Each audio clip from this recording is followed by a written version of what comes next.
Bismillah, Assalamualaikum warahmatullahi wabarakatuh.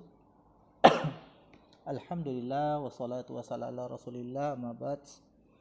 Buat anak-anak ustadz yang senantiasa dicintai oleh Allah Azza wa Jal, apa kabar semuanya? Alhamdulillah, semoga dalam keadaan sehat walafiat. Begitu juga ustadz di sini sebagai guru mapel prakarya ingin menyampaikan materi tentang budidaya tanaman sayuran. Indonesia terletak di daerah tropis, beraneka tanaman hortikultura dapat dibudidayakan dengan baik di Indonesia. Tanaman sayuran termasuk tanaman hortikultura. Praktik hortikultura merupakan tradisi telah berkembang sejak lama. Praktik hortikultura modern berkembang berdasarkan pengembangan ilmu yang menghasilkan teknologi untuk memproduksi dan menangani komoditas hortikultura. Jadi hortikultura itu yang berkaitan dengan tanam-tanaman. Ya, jadi kata hortikultura itu berkaitan dengan tanam-tanaman. Beraneka tanaman yang sayuran dapat tumbuh di Indonesia.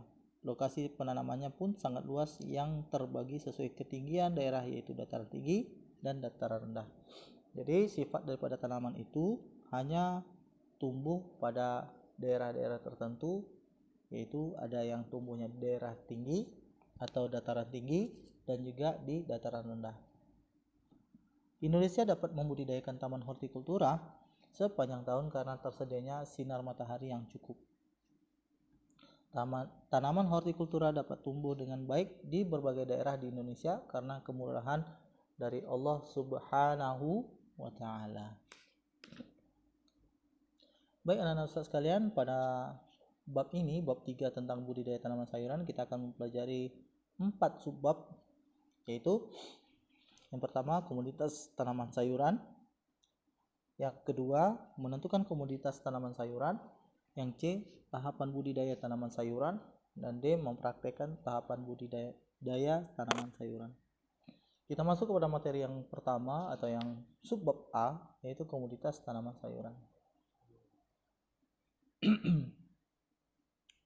Komoditas artinya suatu benda nyata yang relatif mudah diperdagangkan, dapat disecarkan secara fisik, dapat disimpan untuk jangka waktu tertentu, dan dapat dipertukarkan dengan produk lainnya dari jenis yang sama. Jadi anak-anak ustaz sekalian, komoditas ini secara bahasa yaitu pertukaran. Jadi secara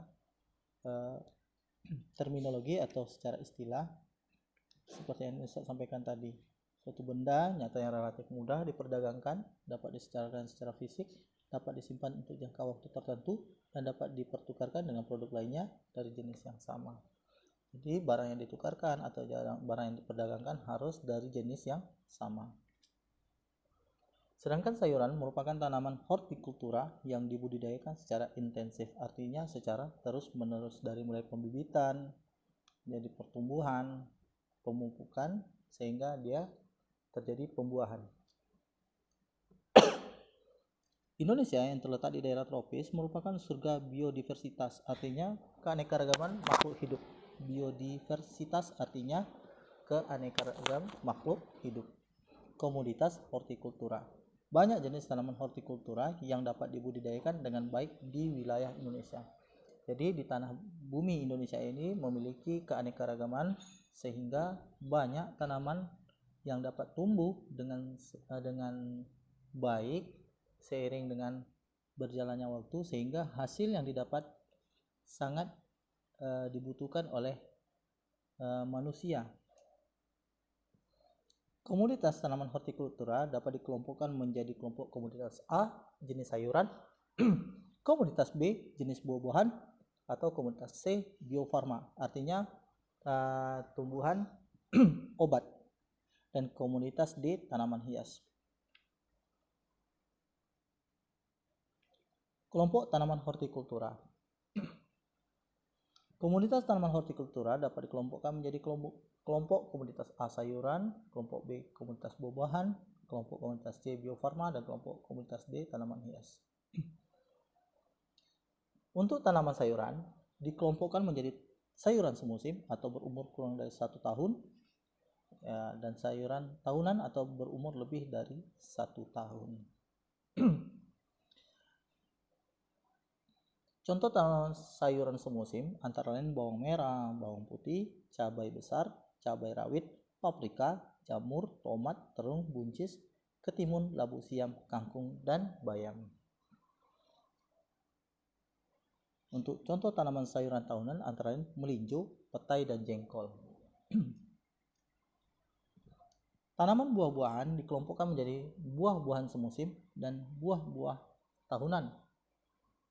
Contoh tanaman buah-buahan semusim antara lain melon, semangka, belewah, dan stroberi.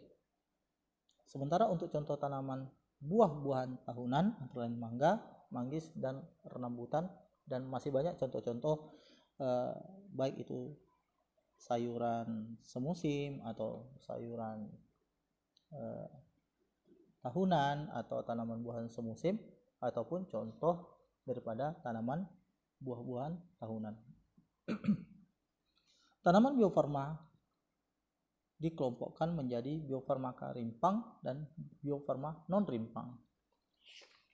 Ya, jadi jenis biofarmaka yang rimpang ada non rimpang. Biofarmaka rimpang adalah tanaman yang bermanfaat untuk obat-obatan, kosmetik, dan kesehatan yang dikonsumsi atau digunakan dari bagian umbi atau jenis rimpang. Contoh untuk komunitas biofarmaka rimpang adalah jahe, laos atau lengkuas, kencur, kunyit, lempuyang, temulawak, temu ireng, temu kunci, dan glinggo atau dringgo.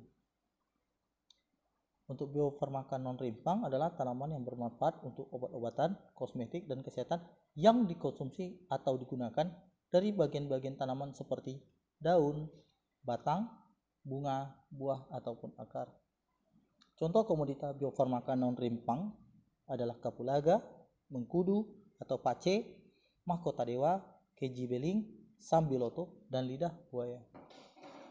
Tanaman hias adalah tanaman yang mempunyai nilai keindahan dan estetika baik karena bentuk tanaman, bentuk dan warna daun, tajuk maupun bentuk pohon atau batang, serta warna dan keharuman bunganya. Komoditas tanaman hias contohnya anggrek, anthurium bunga, anyelir, gerbera. Baik anak-anak sekalian, barangkali untuk materi kita pada kesempatan kali ini cukup sekian terlebih dahulu.